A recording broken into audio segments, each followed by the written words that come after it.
is done, and it's not done yet. There's a lot more to do. The vast majority has been done. But we're going to stay to the very end. Every need is met.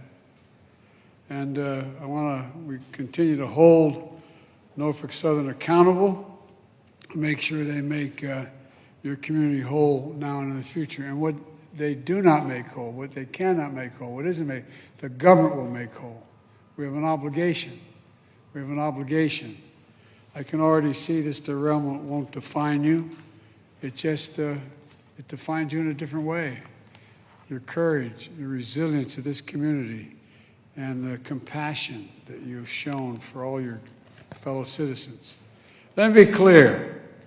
While there are acts of God, this was an act of greed that was 100% preventable. Let me say it again. An act of greed that was 100% preventable. We were pushing the railroads to take more precautions, to deal with braking, to deal with a whole range of things that were not dealt with. Norfolk Southern failed its responsibility. We know multi-million-dollar railroad companies transporting toxic chemicals have a responsibility to do it safely. And again, Norfolk Southern failed. My administration was on the ground within hours, working closely with the governor, the mayor, the senators, the House members, community leaders, to make sure you have everything you need. My administration ordered Norfolk Southern to clean up the mess it created and ensure it was done right. That includes an executive order I signed to continue our priority to hold Norfolk Southern fully accountable for this disaster and any long-term effects that are able to be identified as time goes on. Not just here, but also in Darlington, Pennsylvania, where I just visited an hour or so ago. Working with the state, we've tested the air, the water, the soil quality, deployed teams of health experts, provided emergency loans for local businesses. But it's not done yet. There's more to do. Today, I'm announcing the award of 6 National Institutes of Health grants to some of America's best research universities to study the short and long-term impacts of what happened here. That includes just north of here, Case Western University. So you'll have a top researcher with you as long as you need, as long as it has to go on. I also want to restate my support for the bipartisan rail safety bill. Senator Brown, Senator Vance, and the congressman from Pennsylvania and others require stronger protective measures when trains are carrying hazardous waste. Storage tank cars. We argued about this for years. They should be stronger. They should be able to survive crashes without exploding. Undated brakes that meet higher safety standards.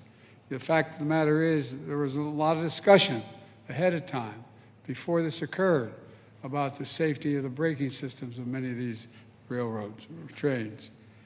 More staffing on trains so that there are more people to respond immediately to a crash and to do so much more in relation to the safety of the transportation.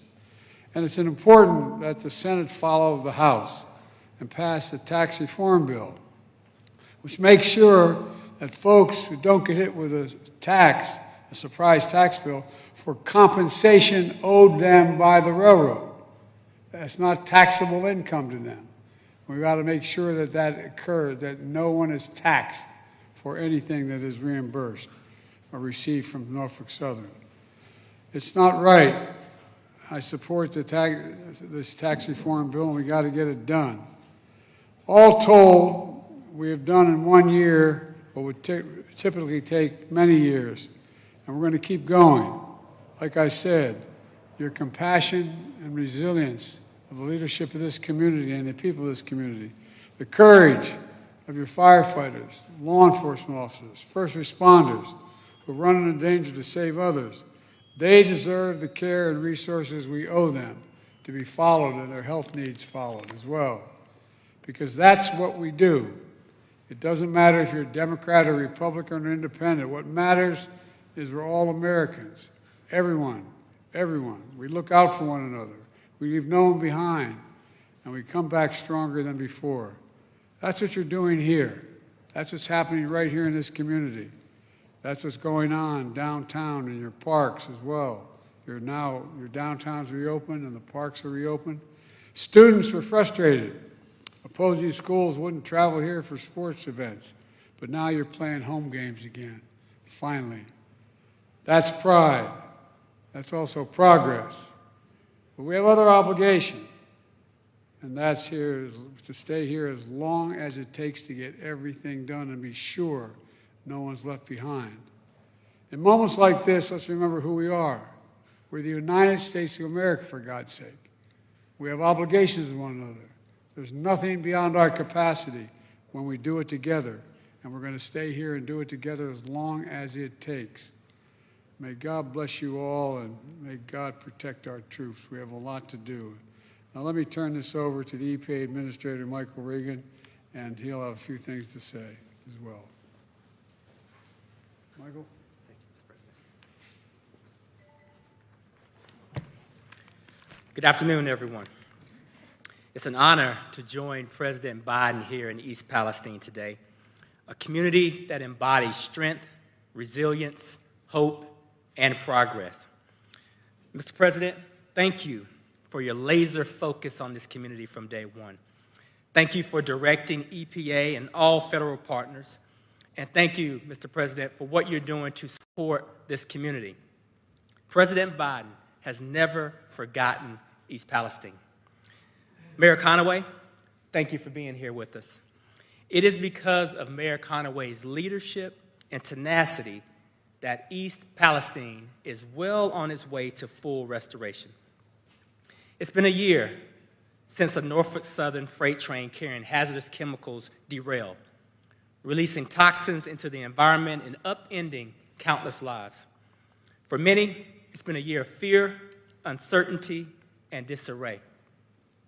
While we recognize times have been challenging, thanks to President Biden's strong leadership, this administration has stood shoulder to shoulder with East Palestine every single day since last February. Immediately after the disaster, the president vowed to hold Norfolk Southern accountable. And he committed to mobilizing a whole-of-government approach, using every tool available to assist the people of this community during the time of need. I'm grateful to work for a president who cares deeply about a community and stays true to his word. Under the president's leadership, emergency response personnel from the United States EPA arrived on scene within hours of the derailment, joining the local first responders who heroically prevented loss of life, prevented serious injury, and additional property damage in the surrounding residential areas. Folks, it's been a year of action, and I'm proud of all we have accomplished together since last February. The U.S. EPA continues to direct the cleanup in East Palestine, and to date, we've removed more than 176,000 tons of contaminated soil out of the community for safe disposal. We've shipped more than 43 million gallons of wastewater off-site, more than 6 million gallons which were treated on-site prior to safely being shipped off-site. We've collected more than 115 million air monitoring data points and more than 45,000 samples in and around the community using high-tech EPA aircraft, mobile labs, and stationary monitors. EPA's Community Welcome Center has served more than 1,200 visitors and received over 1,300 calls and is still available to this day to residents who may have questions. My agency continues to engage residents and provide information through our regular newsletter and community events. And every step of the way, as President Biden has stated, we've held Norfolk Southern accountable for the harm that they inflicted on this community. We have leveraged every enforcement tool available to EPA against Norfolk Southern to ensure that they complete and they pay for the extensive cleanup activities conducted over the last year. I'm grateful to our state, federal, and local partners, as well as our partners in the United States House and Senate, who have worked tirelessly to help restore this community. So many lives were upended, and so much has changed since last February.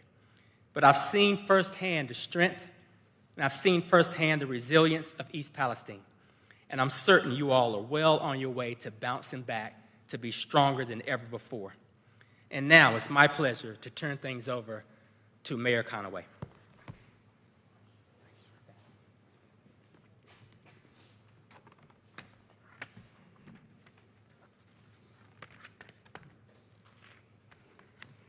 Thank you all for coming. On behalf of the Village of East Palestine, I want to welcome President Biden. As we pass the first anniversary of the train derailment, the Village of East Palestine appreciates the support from the U.S. EPA, the Department of Transportation. We'd also like to thank Governor Mike DeWine, the Ohio EPA, the Ohio EMA, and the Department of Public Safety, and all of our state and local partners that have been with us since the beginning. Our village has faced many challenges, but as a community, we have shown resilience. We will not be defined by this single event, rather our response to it and our perseverance.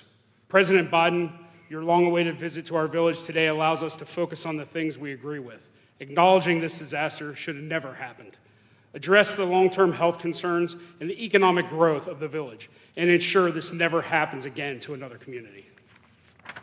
Our goal is to be collaborative and proactive, collectively taking control of what we can shape for a stronger future.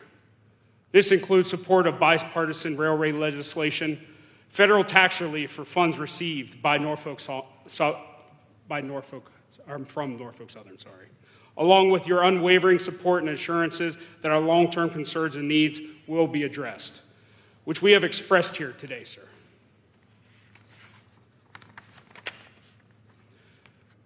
We will not stop working, though.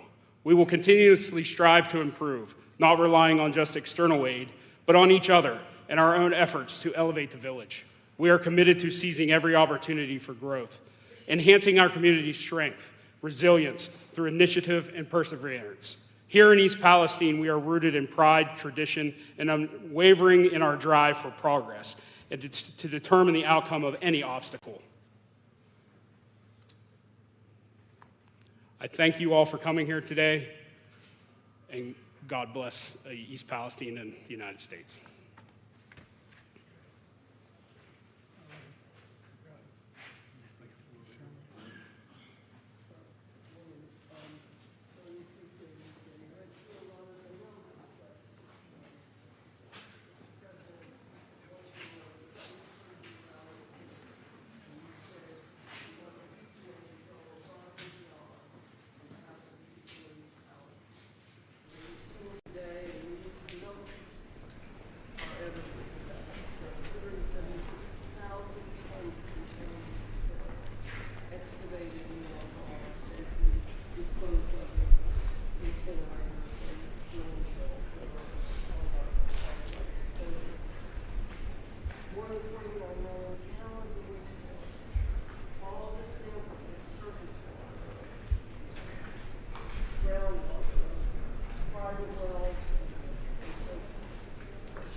Questioning why it took a year. It's time to leave.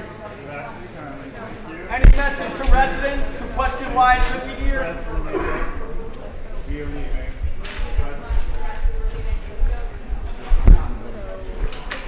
Time to go.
guess just pull it and see what happens.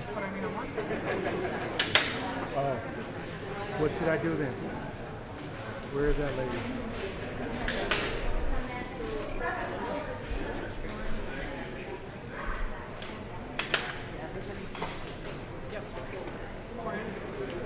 Lauren? Yep, Lauren? Yep. He's gotta go. Yep. Camera's off. We gotta go. Even though WAPA is allowed to say. Okay. I mean, I don't mean to be annoying. It's just.